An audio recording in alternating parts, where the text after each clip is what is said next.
Planet Vero Studios, brought to you by Evergreen Media, creating cohesive marketing campaigns. Evergreen Media in Vero Beach.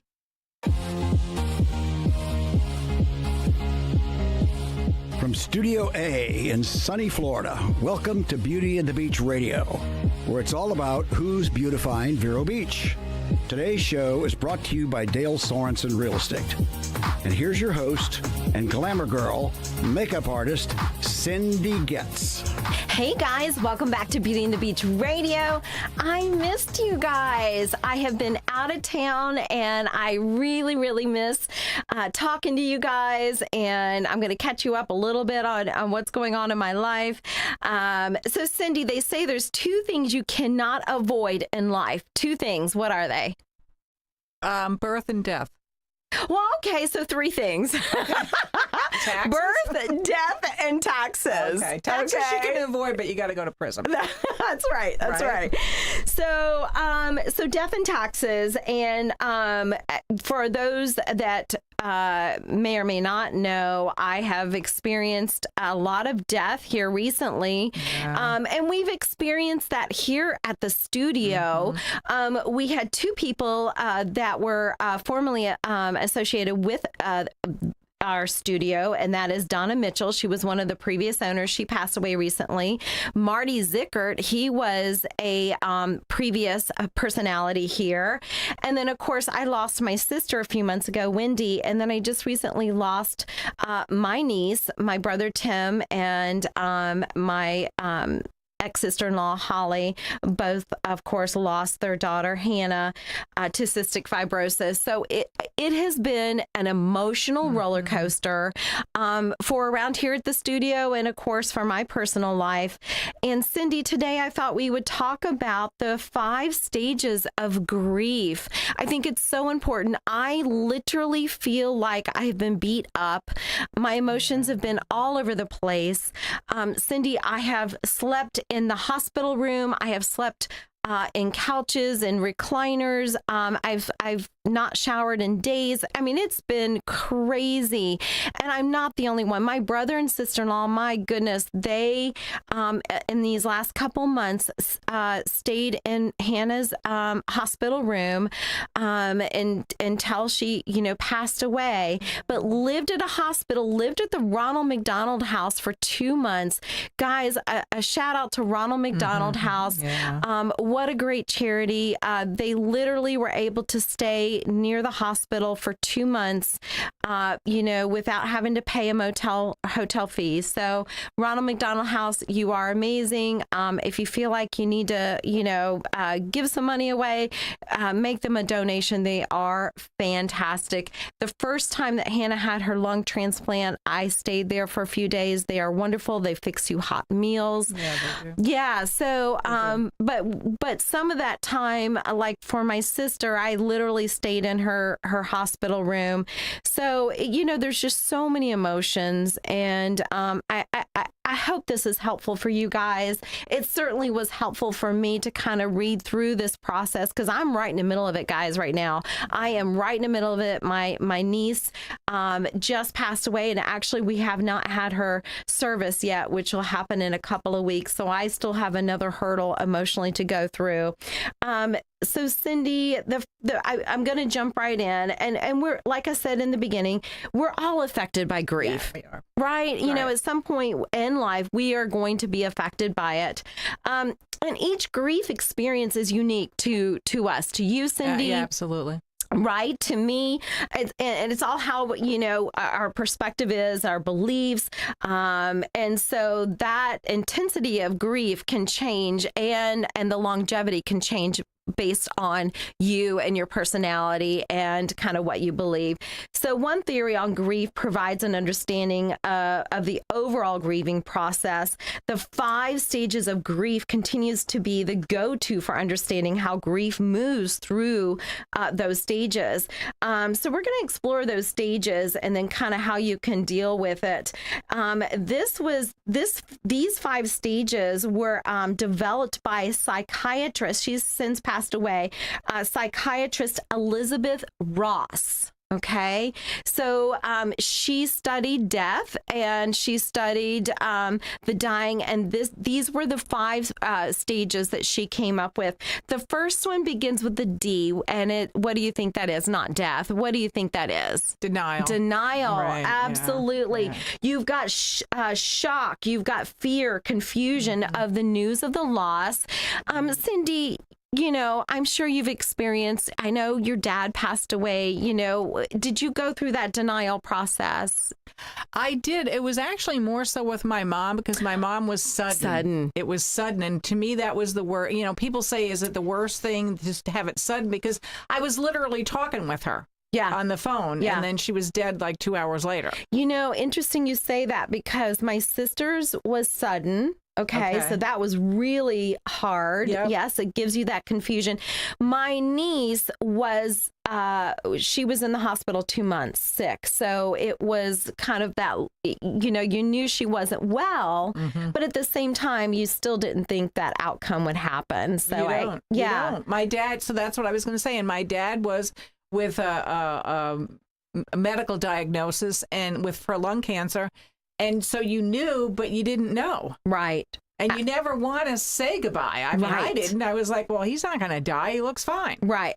Absolutely, Cindy. Yeah. So denial becomes a defense mechanism to protect us from overwhelming emotions of loss.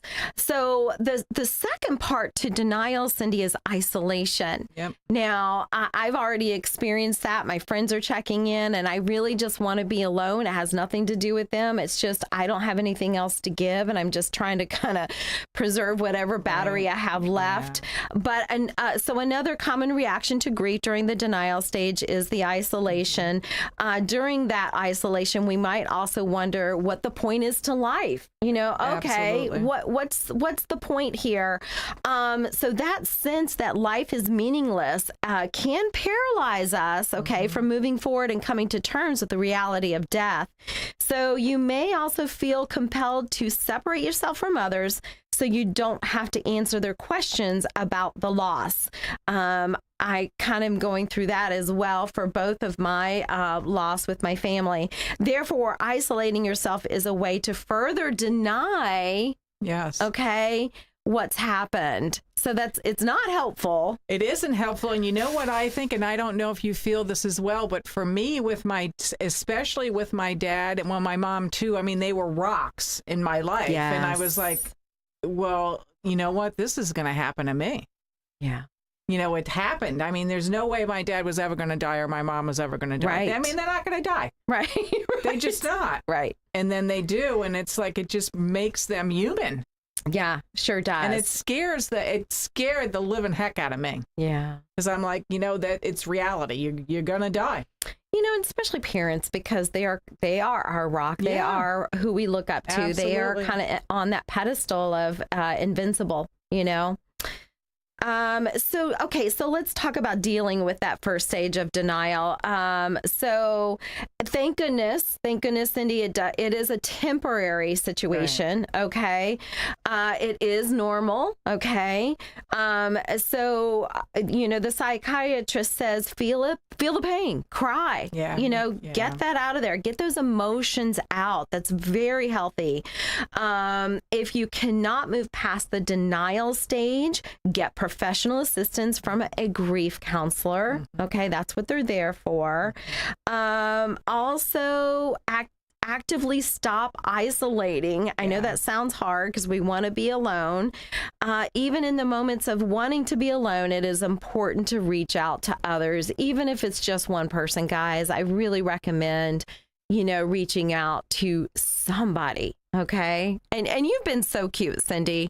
You knew I was going through a difficult time. You would send me super cute pictures of your grandbaby. I'm like, okay, that brought a smile to my face. So thank you for that. Yeah, you're welcome. So, okay, first is denial. The second one begins with an A. What do you think that is, Cindy? I know what some of these are, and I'm not going to remember. I can't remember. That's all right. Anger. Yeah, oh, absolutely. Yeah. Why did you die? You shouldn't have left me. Yes. I hate you for doing that. Yes. Look what you did to me. Yes. Yeah. Bingo, bingo, bingo. Yeah. So once death is accepted, okay, so you've gotten past the denial, you've accepted it. So denial disappears and anger steps in. Yep. So this reaction comes from our frustration, Cindy, that we cannot control, okay, what happens in life. It's out of our control. It is out of our control. And here's another one, and I'm not going to remember the steps in order. And if what I'm going to say goes in with the anger or not, is now you're left with, if you have guilt or whatever the guilt is, that you wanted to maybe make it right. You shoulda, woulda, coulda done this, and you're mad at yourself too that you never did. Right. Oh my gosh, that's it. Yes, that's in my notes. Yeah, you totally. Yeah. Yes. So okay, yeah, and so the anger tends to go towards the person we love who is dying or has died. How could they leave us? Right. You said that. And we may also take anger, though, out on objects or complete strangers. Absolutely. So it may go towards that person that we're losing, but it also may just randomly go to somebody else. You see that all the time, unfortunately, on the news. People, doing crazy things to random people, and they're just mad. They're angry. So dealing with anger, how do we deal with that second stage? One of the best ways to face your anger during the stage is to get some answers. Now, I was kind of doing this, Cindy, with my sister. For example, ask the doctor who treated your loved one to provide more information on what happened, get additional insights into their medical care. Sometimes just getting those answers, putting those pieces to the puzzle helps to relieve some of that anger. Well, it's closure too. It is. I don't want to say it's it removes the guilt kind of thing, some of the stuff, or kind of settles your mind. Yeah, absolutely. So we have the first stage is denial for grieving. The second stage is anger. The third one, and you got ahead of me on this one, but the third one is bargaining. Right. Okay, so this is what you were talking about. The third stage of grief is bargaining with ourselves. Okay, at this point, you're struggling to find a meaning for what happened.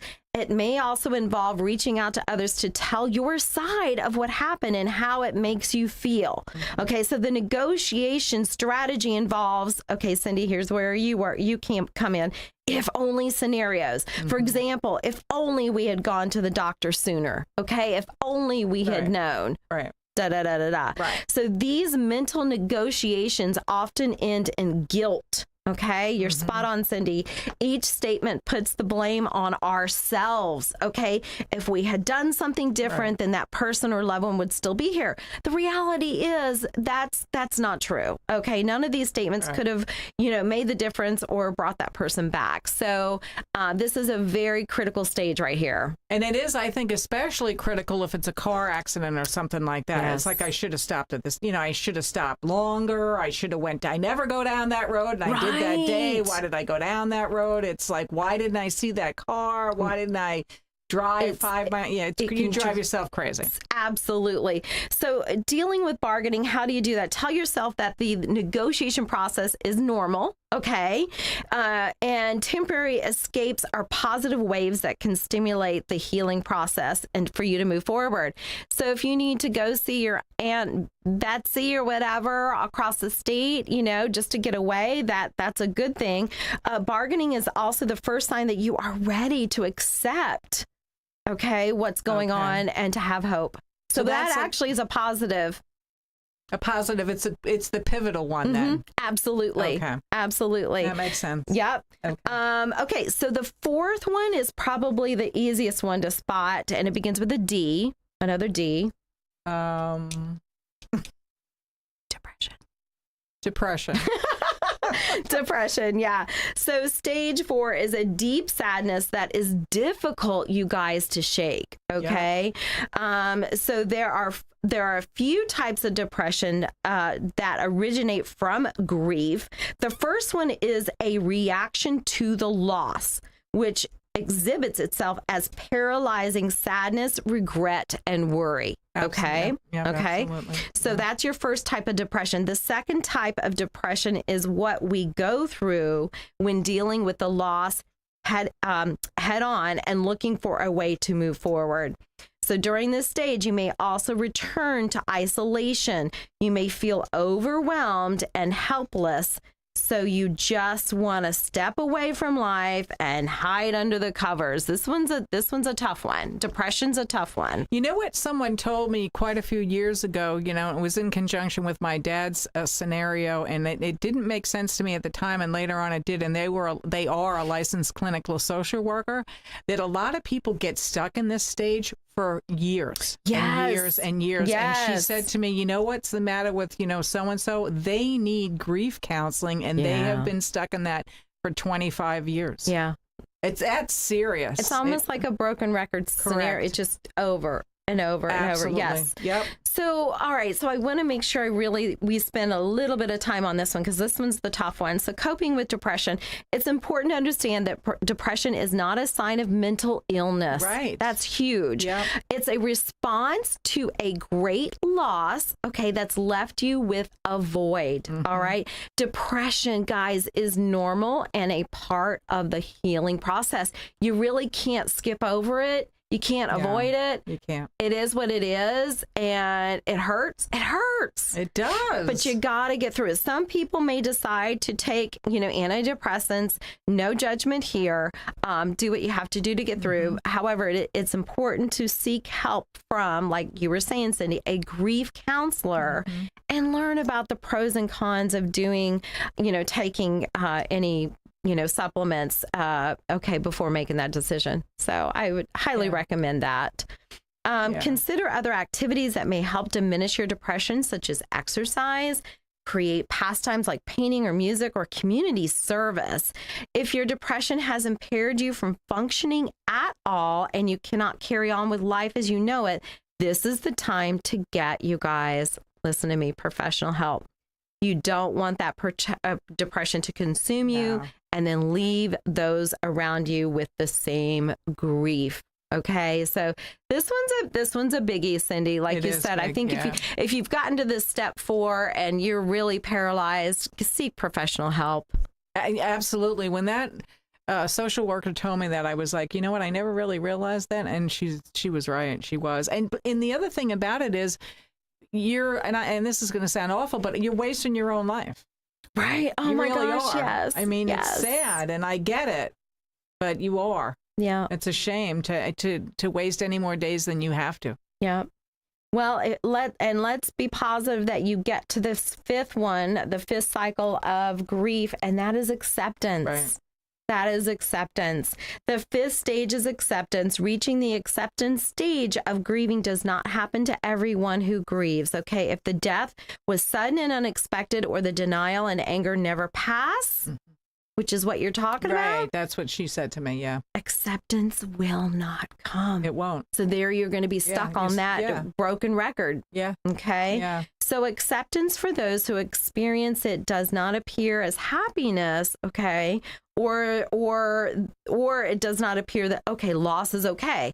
Instead, they accept the reality, right. All right, of the loss. So replacing denial, anger, anxiety, and depression with acceptance allows an individual to start to experience a sense of calm. Right, and peace. Yeah. That's huge. Yeah, it is huge, and that's what you have to get to. You do, and it isn't your fault. I mean, even if you think it's your fault, and you can name 100 things, this is why it's my fault. It isn't. Absolutely, it isn't. So before we go to station break, let me review, you guys. If you're feeling down, you've lost a loved one, or someone in your life is dying. Your first cycle is denial. Okay, the second one is going to be anger. Third is bargaining, 4th, depression, and 5th is that acceptance. We all want you to get to that acceptance stage. Some may take longer than others, but get through it with your friends, your family, and with a counselor. They're there to help you. We're going to go to station break. Stay with us. We'll be right back.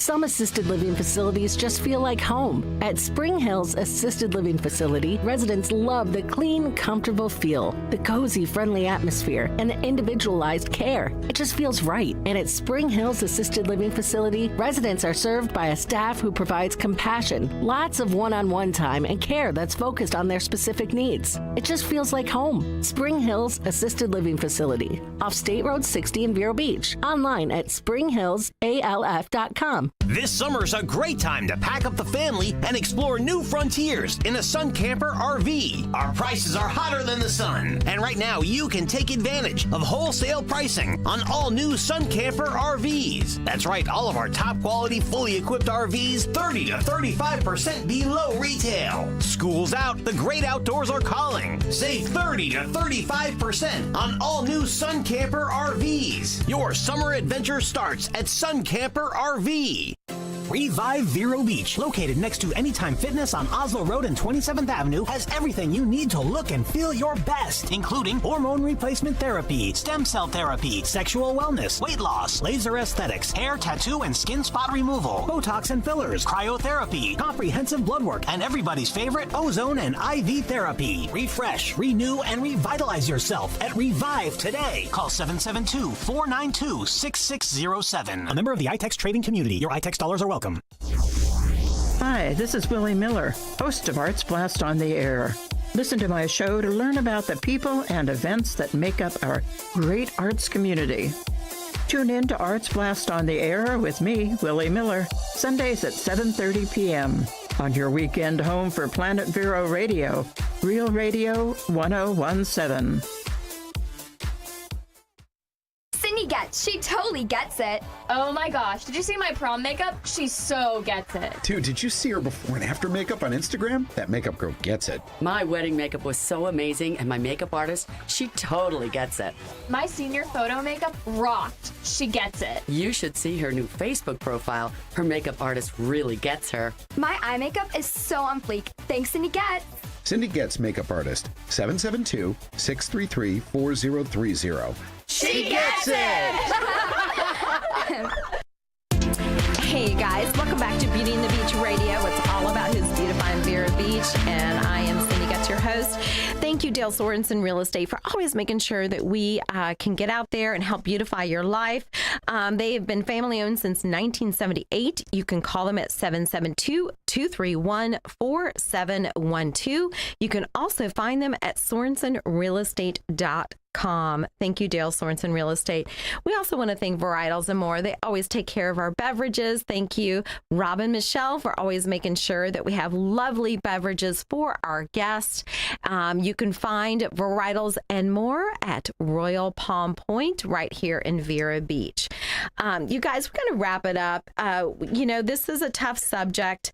You're probably saying, well, how is this beautiful? But you guys, beautiful means you get through these 5 stages of grief, and you are at a point where you can honor and celebrate. And that is the end of these 5 stages of grief. When you can finally get to the end and you can celebrate their life, you can be happy that you knew them instead of sad, that you can celebrate instead of cry. And you'll still have cry times. That's normal. But Cindy, do you agree? Like once you get to that acceptance that you can actually smile and be so glad and think of memories and laugh and giggle and not feel guilty, you know? Right, yeah. That's what we do. We actually have like a list of stuff that, what did Grampy say and what did, Grammy say and whatever. And we remember it all the time when we teach it to the, the next generations. Oh, I love that. Favorite colors, favorite foods, different things. And there's a bunch of words that my dad used to say all the time that we use all the time. Like noise is gnutler, and we have all these other words that we do. So, yeah, it gets to the point where totally happy. I just want them to come back every day, but not in a sad way. Right. Like I want you to come on back because we're having pot roasters, something like that. Yeah. That is totally. And really, that was one of the things when I was reading about this that it was saying is do things that can, memorialize them, whether it's, money towards whatever, just, a charity, even a journal. Right. Positive things. I love that. Anything. I love that. Yeah. Well, you guys, thank you so much. I hope you get through these 5 stages. If you're going through a tough time right now, know that we love you. Know that you will get through it. All right, guys, have a great day.